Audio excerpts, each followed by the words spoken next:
السلام علیکم ورحمۃ اللہ وبرکاتہ۔ الحمد للہ وحدہ والصلاة والسلام علی من لا نبی بعدہ۔ عن ابی ہریرہ رضی اللہ عنہ ان رسول اللہ صلی اللہ علیہ وسلم قال بینما رجل یمشی بطریق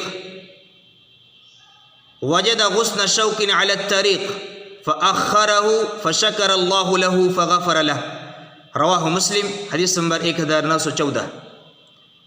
معزز سامعین اور ناظرین، آج آپ کی خدمت میں ایک بار پھر صحیح مسلم کی ایک حدیث لے کر کے حاضر ہوا ہوں۔ حدیث مبارکہ کا ترجمہ ہے، راوی حدیث حضرت ابو ہریرہ رضی اللہ تعالی عنہ وہ بیان کرتے ہیں کہ اللہ کے رسول صلی اللہ علیہ وسلم فرماتے ہیں، ایک شخص راستے میں جا رہا تھا، راستے میں اسے ایک خاردار کانٹے دار ٹہنی اور شاخ ملا، فأخرہ، چنانچہ اس بندے نے اس کانٹے دار ٹہنی کو راستے سے دور کر دیا تاکہ کسی کو تکلیف نہ ہو۔ فشکر اللہ له فغفر له، تو اللہ رب العالمین نے اس کے اس عمل کی قدر فرمائی اور اس بندے کو معاف کر دیا، بخش دیا۔ اللہ اکبر۔ معزز ناظرین، حدیث مبارکہ سے آپ اندازہ لگا سکتے ہیں کہ راستے سے، عام گزرگاہوں سے، سڑکوں سے تکلیف دہ چیزوں کو دور کر دینا، پتھر کو ہٹا دینا، کانٹے دار ٹہنی کو دور کر دینا یا گرے پڑے شیشے کو ہٹا دینا، ہر وہ چیز جس سے آنے جانے کو تکلیف ہو رہی ہو،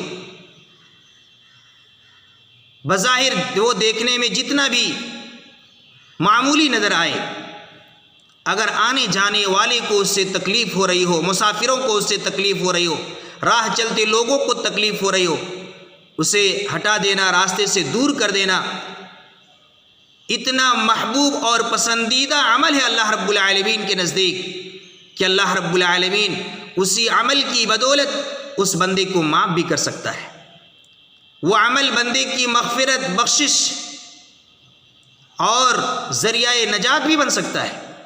اسی کو کہا جاتا ہے عمل چھوٹا مگر اجر بڑا۔ راستے سے تکلیف دہ چیزوں کو ہٹا دینا یہ ہمارے اور آپ کی ایمان کا ایک حصہ ہے۔ صحیح مسلم کی حدیث ہے، حدیث نمبر 35۔ اللہ کے رسول صلی اللہ علیہ وسلم نے ارشاد فرمایا، الایمان بضع وسبعون وبضع وستون شعبہ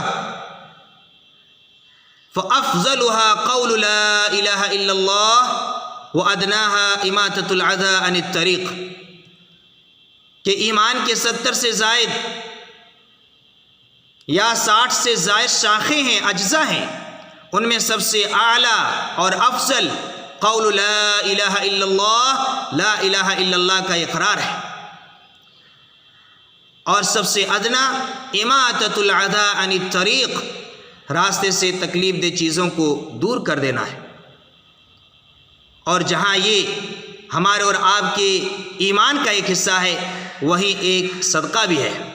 صحیح مسلم کی دوسری حدیث کے الفاظ ہیں، حدیث نمبر 1009۔ اللہ کے رسول صلی اللہ علیہ وسلم فرماتے ہیں، وَيُمِيتُ الْعَدَى عَنِ الطَّرِيقِ الصَّدَقَةِ، راستے سے تکلیف دہ چیزوں کو ہٹا دینا بھی ایک صدقہ ہے۔ اللہ اکبر۔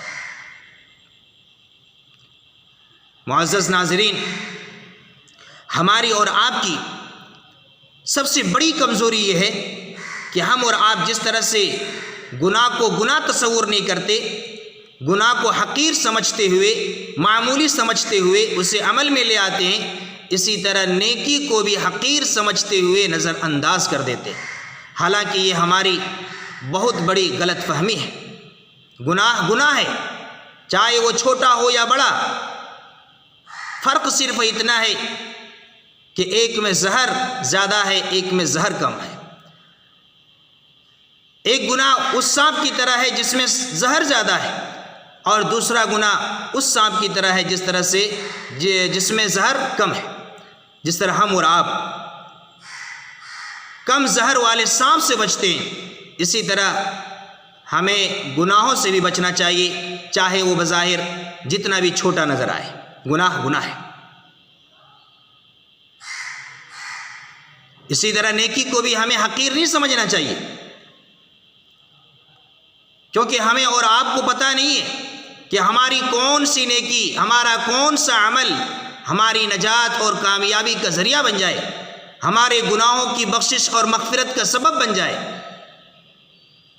اسی لیے اللہ کے رسول صلی اللہ علیہ وسلم نے فرمایا، صحیح مسلم کی حدیث کے الفاظ ہیں، حدیث نمبر 2626، لا تحقرن من المعروف شیئا ولو ان تلقى اخاك بوجه طلق، تم کسی بھی نیکی اور معروف کے کام کو حقیر نہ سمجھو اگرچہ تمہارا اپنے بھائی سے خندہ پیشانی کے ساتھ ملنا ہو۔ صحیح بخاری کی ایک حدیث ہے، حدیث نمبر 6492، حضرت انس بن مالک رضی اللہ تعالی عنہ بیان کرتے ہیں، انکم لتعملون اعمالا هی ادق فی اعینکم من الشعر وان كنا لنعدها على عهد النبی صلی اللہ علیہ وسلم من الموبقات، بے شک تم لوگ ایسے ایسے کام کرتے ہو جو تمہاری نظروں میں بال سے بھی زیادہ باریک ہیں، لیکن اسی چیز کو ہم عہد رسالت میں ہلاک کر دینے والے اور برباد کر دینے والے اعمال سمجھتے تھے۔ اللہ اکبر۔ تو یہ صحابہ کرام ہیں جو گناہوں سے بچا کرتے تھے اور برائیوں کو کبھی ہلکے میں نہیں لیتے تھے اور نیکی کو کبھی حقیر سمجھتے ہوئے نظر انداز نہیں کرتے تھے۔ بخاری کی ایک حدیث ہے، حدیث نمبر 2631، اللہ کے رسول صلی اللہ علیہ وسلم بیان فرماتے ہیں، 40 خصلہ، 40 خصلتیں ایسی ہیں، ما من عامل يعمل بخصلة منها رجاء ثوابها وتصديق موعدها الا ادخله الله بها الجنہ، اگر کوئی مسلمان ثواب کی نیت سے، اللہ رب العالمین سے ثواب کے ارادے سے اور اللہ رب العالمین کے وعدے کو حق اور سچ جانتے ہوئے ان 40 خصلتوں میں سے کسی ایک خصلت کو بھی اپنا لے، عمل میں لے آئے، الا ادخلہ اللہ بها الجنہ، تو اللہ رب العالمین اس بندے کو جنت میں داخل فرمائے گا۔ ان 40 خصلتوں میں سے ایک خصلت کیا ہے؟ اماطۃ العزاء عن الطریق، راستے سے تکلیف دہ چیزوں کو دور کر دینا۔ میرے اسلامی بھائیوں اور بہنوں، ہم اور آپ اپنا جائزہ لیں، ہم راستے سے کانٹے دار چیزوں کو ہٹاتے ہیں یا پھر ہم اور آپ راستے میں کانٹے کو بچھاتے ہیں؟ عام گزرگاہوں سے تکلیف دہ چیزوں کو دور کرتے ہیں یا راستے بند کرتے ہیں، آنے جانے والوں کو پریشان کرتے ہیں یا راستے میں گڈھا کھودتے ہیں؟ ہمیں اپنے عمل کا جائزہ لینا چاہیے۔ مسلم معاشرہ جس کی شناخت صفائی میں رکھا گیا تھا، تعمیر و ترقی میں رکھا گیا تھا، آج اگر آپ مسلم معاشرے کا جائزہ لیں تو آپ کو صفائی کم، گندگی زیادہ ملے گی۔